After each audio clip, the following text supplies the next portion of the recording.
e agora está na hora do nosso quadro de entrevistas. Hoje o nosso Papo Cabeça é sobre literatura e quadrinhos, então roda a vinheta.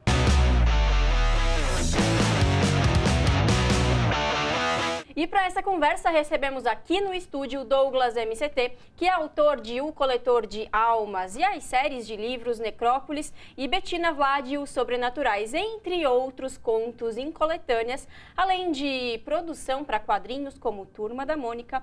Bem-vindo, Douglas, e muito obrigada por aceitar nosso convite e estar aqui nos Enrolados. Obrigado, pessoal. Obrigado pelo convite. É isso, Douglas. A gente queria começar então essa entrevista perguntando para você como que você foi introduzido nesse mundo da literatura. Você começou a ler quadrinhos com 3 anos, é isso? Mais ou menos, né? É a lenda que eu costumo contar aí. A minha mãe, depois, ela me corrigiu recentemente. Ela disse que talvez tenha sido com 5 ou 6, mas foi bem novinho. E, eu comecei ali com Turma da Mônica, depois veio Disney, depois veio Asterix, assim, os quadrinhos começando, né? Mas ali já com talvez 7, 8 anos, também por conta da escola, literatura, primeiro os livros mais ilustrados e depois a coleção Vagalume, e aí eu vi que era a minha paixão, né? Também sempre fui aficionado por filmes, desde muito pequeno, a família se reunia, né, tanto do lado da minha mãe quanto do meu pai, para ver filmes juntos, então acho que ali já começou a fomentar uma paixão nesse sentido. Então eu percebi que histórias ficcionais era onde eu me encontrava, onde eu realmente curtia muito. Legal. Em que momento você virou a chavinha de você começou ali consumindo, você falou, cara, quero ser escritor? Quando que começou isso? Olha, eu acho que até bem cedo, porque veja só, e aí o escritor, eu estou abrangendo tanto para quadrinhos quanto para literatura, porque assim, desde muito pequeno ali nessa fase criança, lendo os gibizinhos, eu já queria fazer os meus próprios gibis. Uhum. Então isso eu tenho até hoje guardado, eu pegava folhas de sulfite, pedia para os adultos dobrarem, porque eu não tinha capacidade de deixar alinhado a folha de sulfite para formar o formato de A4, que é o formato do gibi da Mônica, né?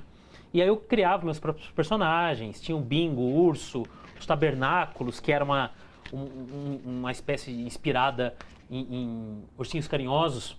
Enfim, era uma loucura, tinha vários, geralmente eram animais antropomórficos, os bichinhos falantes, tal, que eu gostava mais. Então já fazia meus gibizinhos naquela fase, e eu lembro que o primeiro livro que eu escrevi, vamos dizer assim, eu tinha uns 10, 11 anos, chamado Sherlock Douglas. Olha que eu sempre também fui muito atraído por histórias de investigação, mistério, detetive. E eu escrevi um livro num caderno espiral, totalmente assim de mistério do que eu entendi, talvez inspirado por animações de detetive, como o Ratinho Detetive dos anos 80 da Disney e outras coisas do tipo. Também a própria coleção Vagalume tinha muitas histórias aventurescas e também de mistério. Então acho que isso me pegou desde cedo, sabe? Que legal. E Douglas, a gente vê que as suas obras, ela tem muito mistério, tem muito essa coisa da fantasia, do fantasioso, essa coisa, tem uma pitadinha de terror também, né? E é mais pro público, pro jovem adulto, né? Pro jovem adulto. Isso sempre foi uma coisa sua? Escrever para esse tipo de público? Sim, não?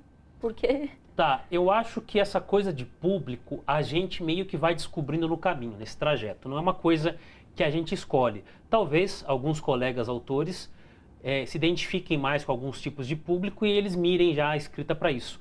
Mas eu acho que pelo menos eu posso falar por mim, eu fui seguindo um caminho e fui vendo que de repente repercutia com um tipo de público mais do que outro, né? Então, assim, de algumas das minhas obras, teve uma forte repercussão no público jovem e adulto, né? E também em adolescentes. Uhum. Porém, dado também um histórico que eu tive com Turma da Mônica e tal, acabou que eu também acabei pegando um público infantil, mesmo quando o livro não é exatamente para criança, em eventos que eu participei, palestras, eu fui abordado por crianças, ou os pais, meu filho tem 8 anos, 10, e leu O Coletor de Almas. Eu falei, nossa, caramba, mas tudo bem, né? O pai ciente e tal. E eu também era uma criança que consumia esse tipo de coisa, então eu acho que varia, obviamente, de cada criação e tal. E também foi abordado por pessoas adultas e da terceira idade que vinham me procurar, obviamente que um número menor, mas bem significativo. E, pô, eu gostei muito desse livro. Então, assim, eu acho que ele tem na parte do enredo, não importa qual obra ele tem um alcance mais abrangente. Mas, obviamente, que por conta da linguagem que eu acabo escolhendo, o estilo da narrativa, acaba meio que atingindo mais adolescentes e o público jovem e adulto, né? Até pessoas um pouco mais próximas da minha idade também, que eu sou super novinho e tal. É isso. Ô Douglas, eu queria que você explicasse para o nosso público, até para quem é um pouco leigo assim, no assunto, como que funciona um pouco dessa questão do mercado literário, né? Que você tem esse gênero que você escreve especificamente, mas há algum gênero que as editoras priorizam mais, que existem mais demandas? Como que funciona essa coisa de mercado especificamente? Olha, é um assunto mais abrangente, mais complexo, mas assim, de uma forma um pouco mais dentro do que eu transito, é assim, os anos 2000 tiveram aquele boom por conta de Harry Potter, tanto do sucesso dos livros quanto dos filmes, e O Senhor dos Anéis também, por conta dos filmes, que teve uma explosão ali interessante e começou a dar um holofote legal para o gênero fantasia, que sempre esteve por aí, mas no Brasil, realmente, ele começou a chacoalhar mais a partir dos anos 2000. E interessante, foi ali que eu cheguei, né? Porque eu comecei escrevendo em 98, 99, participando em concursos de contos, inclusive eu participei do Mapa Cultural Paulista, que era do governo Covas, no final dos anos 90. E eu ganhei algumas edições, inclusive fui finalista acho que em 2003, publicando em jornais locais da minha cidade do interior e tal. E quando eu vim morar em São Paulo, né, eu comecei a me inserir nesse meio e foi uma coisa interessante porque foi ali em 2007 que eu acho que era uma das primeiras edições, eu não vou saber agora o número, de festivais e eventos literários ou de RPG que envolviam também o meio literário. Mas foi justamente por conta desse boom da fantasia dos filmes Harry Potter e Senhor dos Anéis em especial, não unicamente. E aí as editoras começaram também a entender que tinha um nicho, né, um público forte ali, e o investimento foi aumentando. Obviamente que com a ascensão de alguns outros autores, e muitos deles aí colegas, isso começou a crescer. Obviamente que lá fora sempre teve, mas lá também teve um boom, pela mesma razão daqui, e em paralelo começou, né, tantas editoras publicarem vários títulos até hoje, isso não parou, né, de fantasia, ficção científica e terror gringos, quanto de nacionais. E hoje, muitos estão participando de roteiros em streamings, ou fazendo cinema, e tendo um enorme sucesso. Então, isso começou a crescer. E hoje tem mais agentes e editores especializados, né, nessa formação, nesse tipo de literatura, que antes não era tanto, era mais uma questão de ser uma pessoa que gostava, um fã, mas hoje tem essa formação, né, interessante que está visando e está buscando dentro, obviamente, né, é um mercado ainda restrito, porque o Brasil não é igual aos Estados Unidos, mas que tem acontecido bastante. Inclusive, colegas que eu conhecia que antes tinham publicado 1 ou 2 contos, tal, de repente estão em grandes editoras, explodindo e tal. Então, é muito interessante, mas eu acho até que facilitou um pouco mais essa última década, de 2010 para cá, do que quando eu estava navegando lá em 2006, 2007, e acho que melhorou bastante o cenário. Que legal. A gente pincelou sobre isso no Giro News, a gente falou muito do Ziraldo, que ele foi o primeiro cartunista, quadrinista, né, no Brasil, que fez histórias em quadrinhos em cores. E desde lá, de fato, veio aumentando. Hoje, a gente tem um mercado consolidado de HQs no Brasil? Então, isso, inclusive, tá muito sendo debatido no meio, né, do qual eu faço parte há tanto tempo quanto da literatura.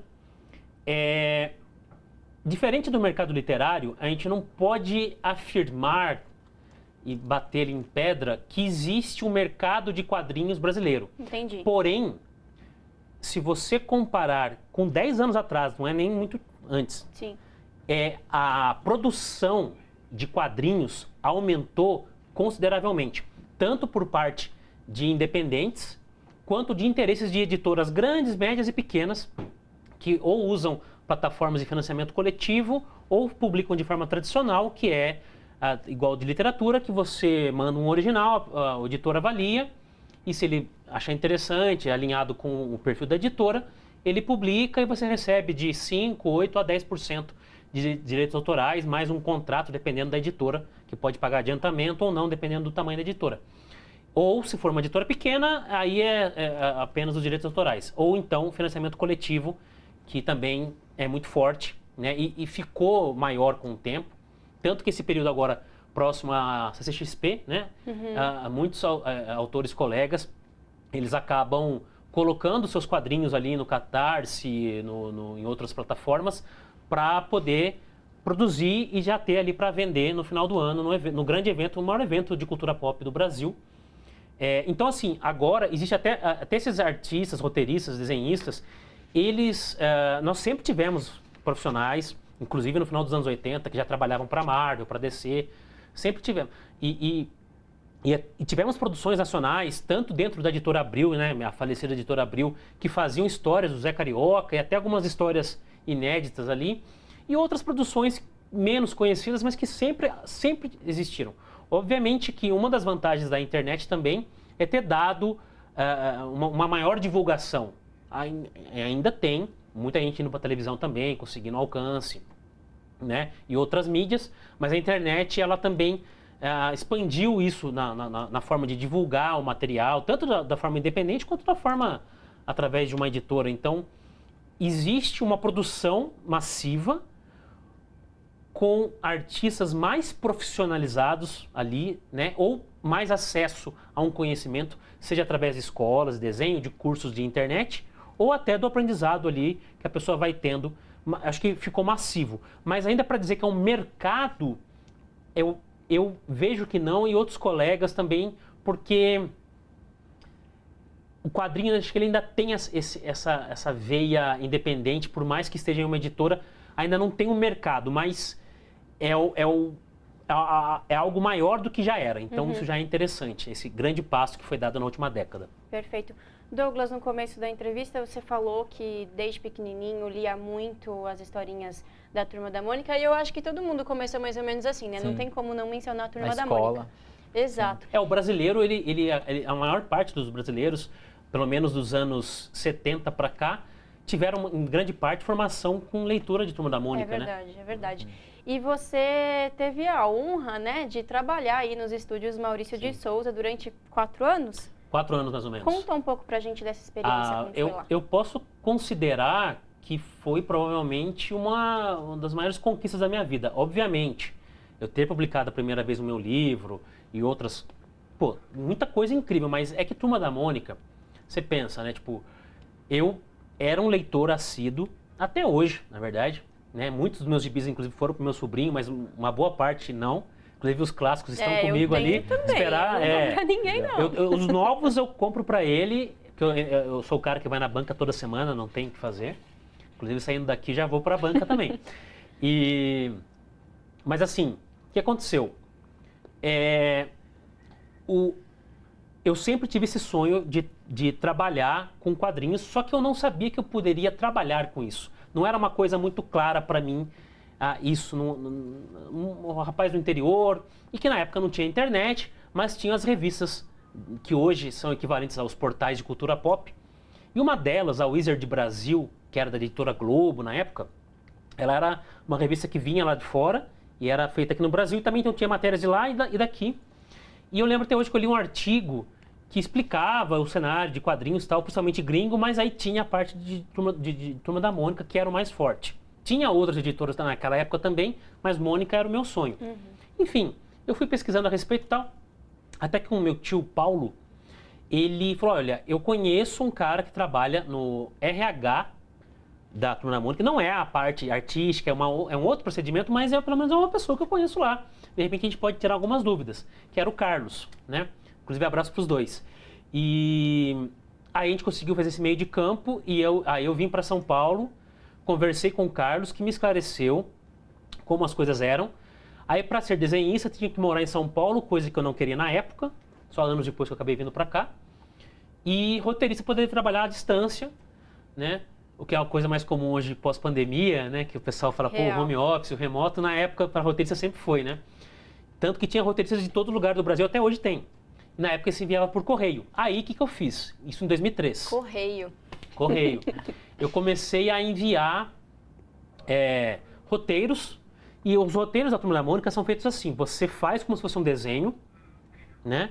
Não é um desenho acabado, finalizado, mas é minimamente para depois, quando chegar no desenhista, ele possa reproduzir com aquilo de Tem uma uma maneira noção, finalizada. né? Sim. Então eu fiz várias coisas e mandei. Durante mais de um ano não tive nenhum retorno, até porque tinha uma pilha de avaliações. E na época, até mais ou menos, talvez 2010, talvez 2011, um pouco, era o próprio Maurício de Souza que avaliava os roteiros, né? Sempre teve papel de empresário, cuidando de várias coisas, mas até então ele avaliava. Hoje em dia quem avalia é a filha dele, a Marina, e outros profissionais lá do meio.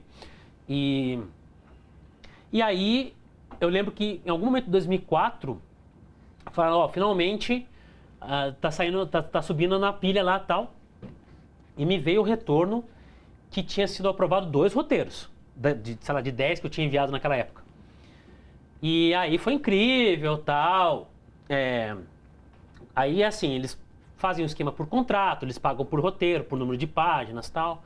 E aí eu lembro que eu fui a primeira vez para assinar, foi uma coisa um pouco mais tranquila, porque eu já estava indo lá, só que eu ia num outro departamento.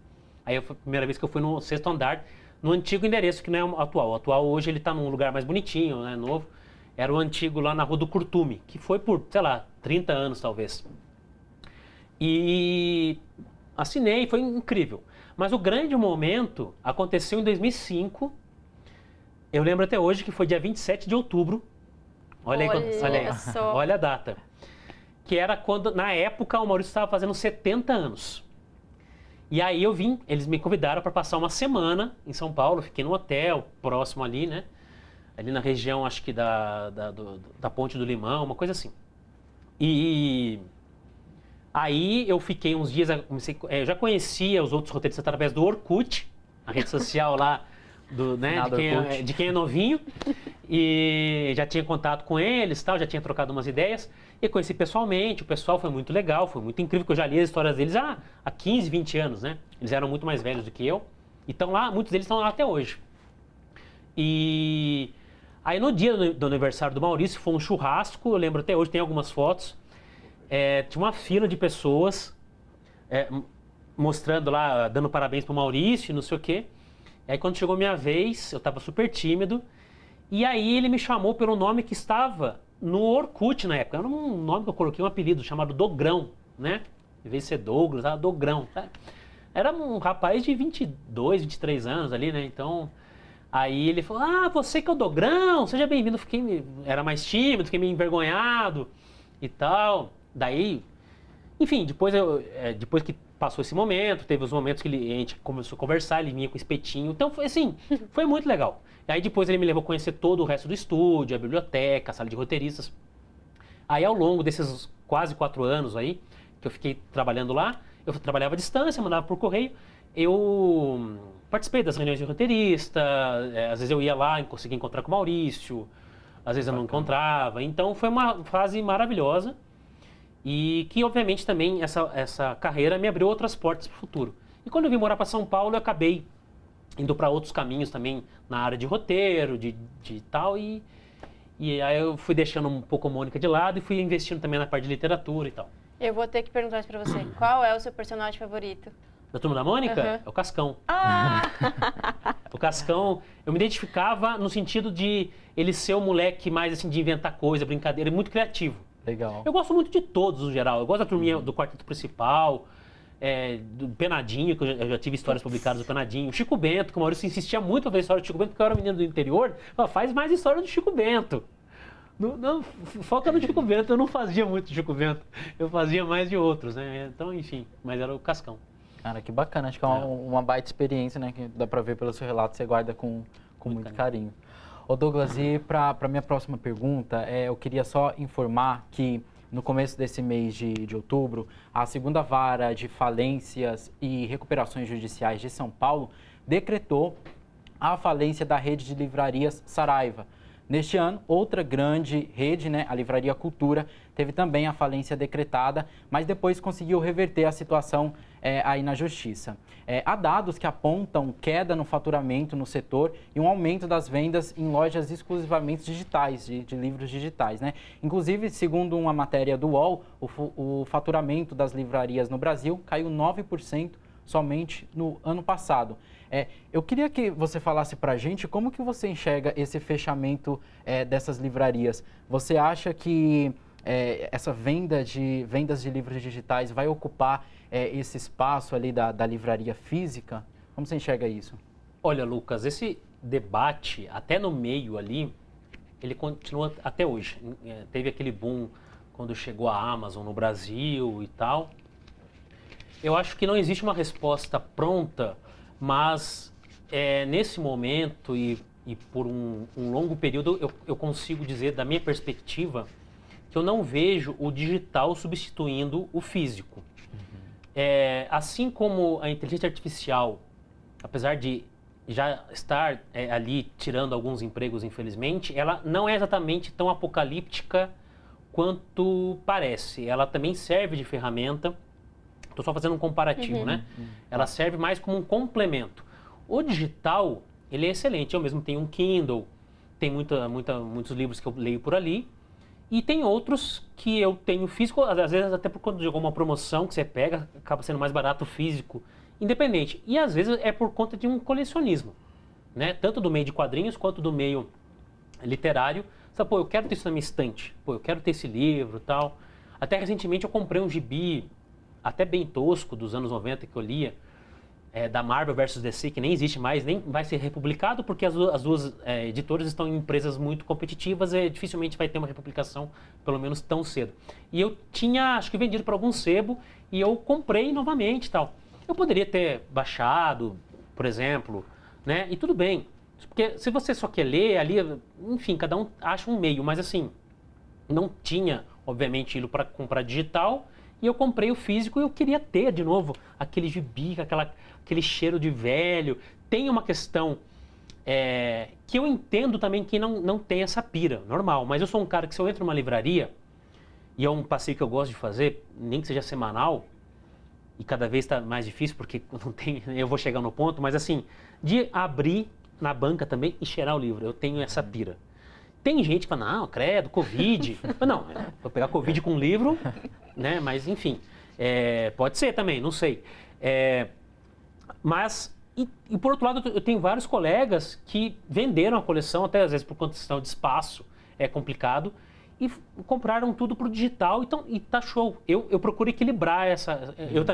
Eu vendi bastante coisa agora no começo do ano, vendi umas 7 caixas para sebo e tal, mas mantive muita coisa ali que eu acho fundamental para mim. E acabei comprando mais uns 40 de uns meses para cá, então meio que, sabe? E a gente compra, não para ocupar, mas porque eu tenho vontade de comprar. E eu falei, não, mas peraí, eu posso comprar e-book, né? Então ainda tem uma prática, mas eu acho que dificilmente vai substituir, porque são públicos distintos. Eu acho que tem um público mais radical do físico que não quero digital e tal. Eu acho que também não é assim, eu acho que varia. Pô, esse livro eu quero ler, mas não é uma coisa que eu faço questão de colocar na minha estante. Tem vários livros, inclusive, que tem isso. Só queria conhecer a história, eu vou, compro o e-book e está resolvido, né? Agora, a questão das livrarias, eu acho muito triste, apesar de a parte dos erros administrativos ali, e também, assim, o que é um fato, é que muitas dessas livrarias, elas acabaram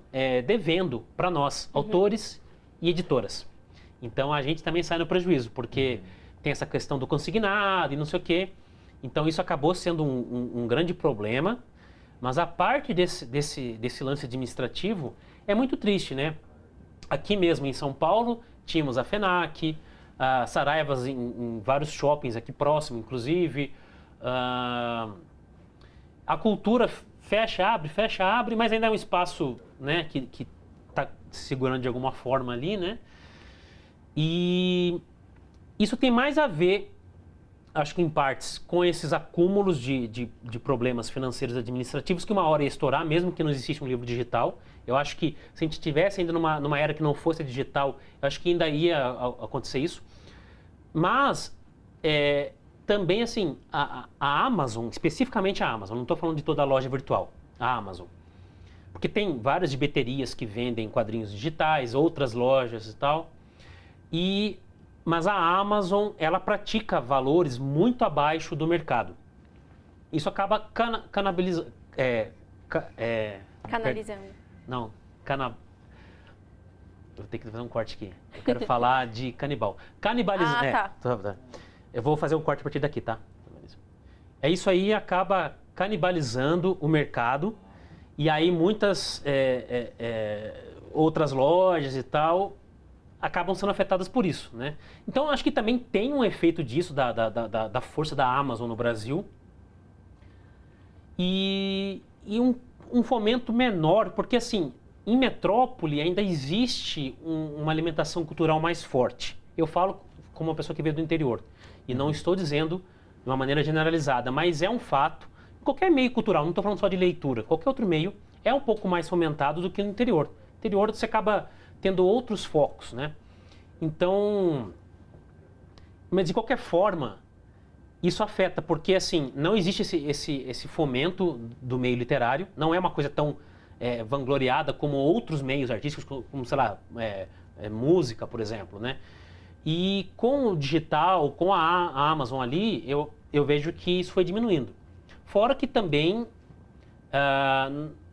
não temos tantos leitores como antigamente por conta de apps e tal, né? Exato. O nosso tempo está acabando, mas eu preciso te fazer essa pergunta, Douglas. Você falou aí de digital e vamos entrar agora no mundo da internet. Tem uma pesquisa publicada esse ano pela Comscore que mostra que o Brasil é o terceiro país no mundo que mais acessa a internet, acessa as redes sociais. E a gente sabe, não pode generalizar, mas a gente sabe que tem uma parcela aí dos jovens que só fica nas redes sociais, né? Só fica em dancinha de TikTok, não pega um livro para ler, não pega um gibi para ler, não pega, sei lá, nem uma folha para ler. Uhum. Eu queria que você falasse um pouco pra gente como que você avalia isso, essa desvalorização da cultura da leitura? Eu acho que são alguns pontos, assim, rapidamente. Eu entendo que nem sempre os pais vão acabar levando. Por mais que a minha mãe fosse leitora, não foi exatamente ela que... Eu fui uma criança que partiu de mim essa coisa né? Então, às vezes, é uma coisa que vem de cada um. Como alguns falam, partiu de mim mexer com uma coisa mecânica ou fazer isso. Então, isso parte de uma pessoa. Mas, obviamente, que se ela está num meio onde tem algo ali... Exemplo, né? Tem um exemplo, que seja, qualquer meio, né? Então, tem isso. E outra, o pessoal... Essa turma que é mais recente, aí, nos últimos anos, eles... a primeira já é pequenininho, eu falo até porque eu tenho um sobrinho e outras crianças que eu conheço. A primeira coisa que eles têm contato é o celular. Então, já é uma coisa comum para eles, né? Então, é natural chegar ali. Então, assim, eu acho triste e existe essa coisa do consumo fast food, de você tem que ver um vídeo em 15 segundos. Se ele tiver 20, já não, né? E aí o filme, não sei o quê, o filme tá muito lento, tem 3 horas, sei lá, ou tem 1h30, mas é muito longo. Não sei o quê. Então, assim, tudo tem que ser muito agilizado. Então, existe essa problemática, né? E o pessoal dessa geração, que acabou afetando todas as outras também, porque eu tenho parentes muito mais velhos, de 70 anos, que estão viciados no celular e não fazem mais nada da vida. É verdade. Então, tipo, acaba que contaminou. Eu acho que é achar um equilíbrio, porque... E também outra coisa, existe uma característica na leitura que não tem em outras formas de arte, que muita gente, e acho que até o brasileiro mais do que outras culturas, vê como algo culto, de pessoas inteligentes. Não! Ler, eu sempre falo, gente, ler é o seguinte, é a mesma coisa que você vê um filme ou uma série ou um desenho animado, é a mesma coisa. Porque você está consumindo uma história. Obviamente que você tem leituras técnicas, você tem leituras para estudar, é outro caminho, mas estou falando de leitura enquanto entretenimento. E eu não estou falando de entretenimento só fantasia, que é o que eu faço. Pode ser um drama, pode ser um romance, pode ser um terror, pode ser uma história de guerra, sei lá, qualquer gênero que a pessoa preferir, mas é um entretenimento, é uma história criada por alguém, que é igual a pessoa ver um filme de terror, usando o terror como exemplo, ou uma série, entendeu? Então é a mesma coisa, só que é a leitura, e ela pode ser tão ou mais interessante quanto um filme ou uma série. Então, eu mesmo, por exemplo, eu separo no meu dia, pô, esse momento aqui eu vou parar meia hora do meu almoço, intervalo de almoço, para ler. Eu pego, não é uma obrigação. Não é porque eu não tenho. Tem outras coisas que a gente tem que pagar a conta, né? Tem que tomar banho. Agora, sim, essa questão, eu tenho que ler. Não, você não tem, mas seria legal. Você vai curtir, você vai aproveitar bem. Então, acho que você pode tirar um tempo e é o momento que você deixa um pouco o celular de lado. Você vai, se quiser pegar o celular só para você filmar a página que você está lendo, tudo bem. É um incentivo. Mas ao mesmo tempo, à noite eu quero ver um filminho. Tá bom. Então guarde o celular, não vai acender o celular no cinema, por favor. Uma Entendeu? questão de equilibrar, né? Equilibrar, eu achei equilíbrio, mas não colocar como obrigatoriedade e não ver como algo culto. Não é. É divertido, tão divertido quanto qualquer outra mídia. É isso. Douglas, antes da gente encerrar, queria que você falasse um pouco de Necrópolis, porque é uma série de livros de 4 livros, já foram lançados 2 que vão ser relançados, só que vai sair o terceiro por agora, né? Isso. Fala um pouquinho quando que sai, como que as pessoas podem te encontrar também nas redes sociais. Tá bom, pessoal, vocês encontram como Douglas MCT em qualquer rede social. O Instagram especificamente, onde eu sou um pouco mais ativo, é by Douglas MCT, né? BY Douglas MCT. E Douglas MCT, vocês colocam lá, vocês vão me encontrar. Rapidamente, Necrópolis é uma história de fantasia sombria, que trata de um rapaz que perde o irmão de forma trágica. Isso é uma sinopse, não tem spoiler. E ele descobre que existe um mundo onde ele pode, talvez, conseguir salvar a alma do irmão. Olha. E aí, essa jornada dantesca dele aí para um mundo que acaba sendo fantástico, que é Necrópolis, aonde ele vai contar com a ajuda de algumas figuras improváveis. Enquanto, por exemplo, Harry Potter, ele tem um amiguinho ruivo engraçado, uma menina inteligente. Ou Frodo conta com um grande colega que carrega ele nas costas, e guerreiros e cavaleiros, né, incríveis. O protagonista, ele vai contar com a ajuda de um ladrão que tem super velocidade, uma mercenária densa ali, complicada, e um homem-pássaro acusado de um crime que ele diz que não cometeu. Essas são algumas ajudas que ele vai ter nesse caminho, nesse universo fantástico, que são contados em 4 livros. O primeiro saiu em 2010, foi relançado em 2012. O segundo foi lançado em 2012 e agora uma terceira editora, a AVEC Editora, de Porto Alegre, está lançando uma edição definitiva de Necrópolis, com capas lindíssimas do Ed Anderson, né, as ilustrações incríveis, e vai relançar pela terceira vez o livro 1, que é A Fronteira das Almas, que deve estar indo para a gráfica a qualquer momento, entre hoje e amanhã. O segundo livro, que é a segunda edição, que é A Batalha das Feras, e o terceiro inédito, atrasado 10 anos, aí é por minha culpa. Mas saiu. Já está pronto, está tudo certo, está finalizando a diagramação, que é O Reino dos Pesadelos. Então, até o final do ano, todos esses livros vão estar nas mãos, uma nova coleção. Para quem já tem os 2 primeiros, pode adquirir, porque é a nova coleção, um novo mapa, ficou muito lindo. E para quem está conhecendo agora, é a chance. E com desconto na pré-venda, tem aí 20% de desconto. Olha ainda dá tempo de comprar na pré-venda, para quem quiser, nas minhas redes sociais, na avec.com.br. E aí futuramente sai o 4º livro, espero que não demore muito. Tem também o Bettina Vlad, que agora é o Castelo da Noite Eterna, depois vai ter mais 2 livros pela frente. Tem quadrinhos. E aí o pessoal procurando nas redes sociais acaba conhecendo um pouco mais das minhas publicações. Muita coisa vem pela frente ainda. Aliás, só tem mais uma novidade que eu estava quase esquecendo para fechar. Recentemente, entre julho e agosto, 3 produtoras, uma de Manaus, Brasília e Porto Alegre, se uniram e compraram os direitos de Necrópolis para cinema. Olha só! Exclusivo aqui no Desenrolados. Então, teremos possivelmente uma produção aí audiovisual. Exatamente. A ideia é um filme para cada livro e derivados, que Necrópolis também tem alguns contos, né? Que até vão ser republicados em breve. Mas a ideia é fazer um filme de fantasia para cada livro. Mas como é o Brasil, tem uma questão burocrática um pouco mais demorada, tal. Certo. E eles estão na captação, em busca de recursos, tal.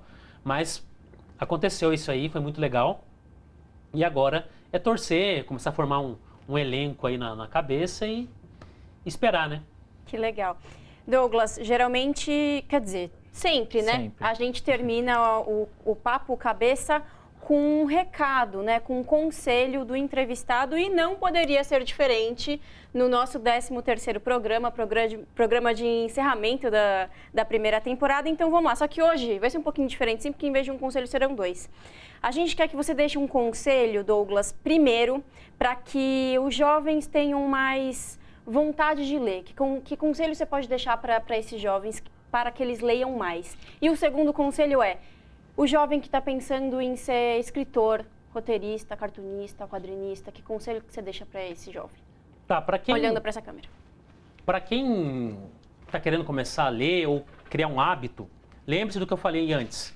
Não veja isso como algo culto de pessoas inteligentes e não como uma obrigação. Porque, querendo ou não, na escola, a gente acaba tendo essas obrigações e torna, às vezes, a visão da leitura como algo chato. Eu recomendo, de repente, que a pessoa comece a ler com quadrinhos. Quadrinhos do estilo que você quiser. De Mônica, Homem-Aranha. E tem muito material e muita coisa com desconto no Brasil atualmente. Daí fala, pô, legal o quadrinho, mas eu quero ler um livro. Pegue livros finos e vai num gênero que você se interessa. Pergunta pro livreiro, ou você lê a sinopse na Amazon, que sempre tem desconto também. Fala, pô, esse tipo de história me interessa, parece aquela daquele filme. Ou então, você também vai e fala, pô, esse filme, essa série foi baseada num livro. Então eu quero ler o livro para ver que tem detalhes que às vezes não foi transposto para o audiovisual. Então pode ser um começo e procura tirar, nem que seja meia hora do seu dia. Não precisa ser, eu vou ler um livro inteiro. Não, vai aos poucos, porque daí aos poucos você vai tomando gosto. Hoje eu não consegui ler, tudo bem, você não tem obrigação. Mas cria um hábito, cria uma rotininha de leve, de boa, sem cobrança. Não se cobre e não deixe que ninguém te cobre. Só vai, deixa que seja, tudo que é naturalizado acaba funcionando melhor. Seja para leitura, seja para qualquer coisa. Agora, para quem quer começar a escrever ou entrar no mercado de quadrinhos, é aquilo. Primeiro, se a pessoa ela já tem uma produção, de repente ela já escrevi algumas coisas, já tive alguns elogios, não, obviamente, de parentes e namorados, porque geralmente eles vão elogiar mesmo. Mas pessoas assim, sei lá, você participa de um clube de leitura, de uma rede social que seja, e as pessoas já falam, pô, interessante e tal. Então, procura participar de antologias, de coletâneas de contos, que foi como eu comecei, muitos colegas que hoje estão fazendo sucesso também, porque daí você vai participar com outros autores dentro de um tema. O tema é Saci. O tema é falar sobre acidentes com pessoas escorregando com banana. O tema é Covid, o tema é guerra, não sei. Aí você vai escrever um texto com o seu estilo, vai aparecer numa antologia e vai ter uma visibilidade, vai ter um lançamento, é legal. E com o tempo vai aprimorando, escreva um pouco por dia, leia também, porque é assim que você aprende, né? No caso, para quem vai escrever, leia muito e vai treinando a escrita. E não ache que você vai ser um Tolkien, uma Rowling tão cedo. Isso não é o objetivo. O objetivo é você ser lido. Eu até postei no meu Instagram esses dias uma coisa a respeito disso, para quem quiser ler. E então, assim, se foca na sua melhoria de escrita, escrevendo e lendo. E assim você vai, né? E assim, você lendo coisas tanto do seu gênero, do que você gosta, quanto de gêneros que você não aprecia tanto. Porque você vai pegar naqueles parágrafos, olha, o jeito que ele construiu aqui é diferente daquele autor que eu gosto mais. E eu posso misturar e fazer o meu estilo, então isso é legal. E para quem é artista, mesma coisa. Na questão de desenho, ou de arte final, ou de colorização, é tudo uma técnica. Existem escolas legais aqui em São Paulo e no Brasil, inclusive em EAD, né, que você pode fazer. Ou para quem está um pouco apertado, tem muito canal no YouTube mais profissional, que também tem os vídeos de graça que a pessoa pode assistir e ir treinando. Treina por um bom tempo e com o tempo vai entrando em grupos assim de redes sociais do meio de quadrinhos. Vá nos eventos, muitos deles são gratuitos, e procura se enturmar, conhecer, lançamento. Mesmo que você não consiga comprar o gibi do lançamento, vai no lançamento para você conhecer o pessoal ali do meio e começar a entender, pegar umas dicas e treinar. E, no caso de quadrinhos, leia quadrinhos para você fazer quadrinhos. É isso. Vários Douglas, conselhos, hein? Obrigado pela sua participação, pelos seus conselhos, parabéns pelo seu trabalho. Foi um prazer ter você aqui no Desenrolados. E você que assistiu essa entrevista até aqui no nosso canal do YouTube, faz o que, Larissa? curte, compartilha, comenta, manda pro amigo que quer ser escritor, que quer ser quadrinista, né? É isso. E deixa seu like aí, que ajuda muita gente. Obrigado pela companhia e a gente vai ficando por aqui. Tchau, tchau. Obrigado, pessoal.